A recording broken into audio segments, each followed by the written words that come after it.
For the first time in 20 years, we're having personal income tax cuts. Oh, what joy. What does this all mean?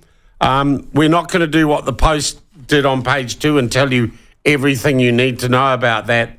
We've decided to talk to someone who might know more about it than we do. From the New Zealand Initiative, our good friend Oliver Hartwich joins us. Oliver, nice to see you again, mate. Isn't this just wonderful? Oh, of course. I mean, have you already started planning what you're going to do with your circa $20 off per fortnight? I mean, what might it buy you these days? Probably not much. But the other thing is actually, you might also put this money away straight away, because we all know, of course, that prices are going up for rates, for insurance, for all sorts of other things. And of course, on top of that, the government is running a massive deficit. And of course, over time, somebody will have to pay that back. So guess what? It might be you. So, and that has been the most consistent thing I've heard, Oliver. People saying, so what, I get a tax cut today. You want to see what's happening to my rates bill in the next, in the next week or two, in the next wee while. And huge, across the country, huge increases in rates that look to me, and I look to mine, will suck up what I get, my $20 or so a week. It's going to be gone in rates increases.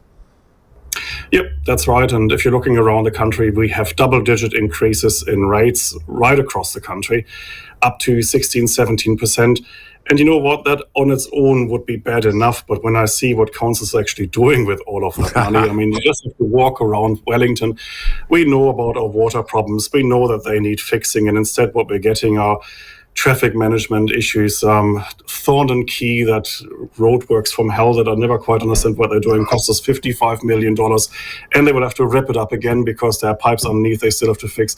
So I find that galling, actually, that while we're getting these rates increases and while there are some serious issues at council level that need to be fixed, like the water infrastructure, we're doing all of these kind of nice to have projects, and some of them are not even nice to have, I think. Okay. Now, part of these tax changes is a movement in the tax brackets, but once again, there hasn't been a cross-party decision that we will re-index at regular interviews to stop the fiscal creep that's gone on and on and on. So the government of the day maintains the ability to give with one hand and take away with the other. And again, it seems to me that no fundamental change here in how we are taxed or the reasonableness of how we are taxed. That's true. And if you look around the world, you can see that most other countries are actually indexing their income tax brackets precisely to prevent that kind of politicization of the tax rates and tax brackets. I think that would make sense in the long run, because it is not right, first of all, just to have an automatic tax increase every year in line with inflation, basically. And the other thing is actually it takes the politics out of it. I think once you know that this is happening every year, if government really wants to spend more, they have to be explicit about that. They actually have to tell the people, have to go into elections with a promise to increase taxes. But otherwise, it's just an easy cop-out for politicians who will never have to explain really what's happening.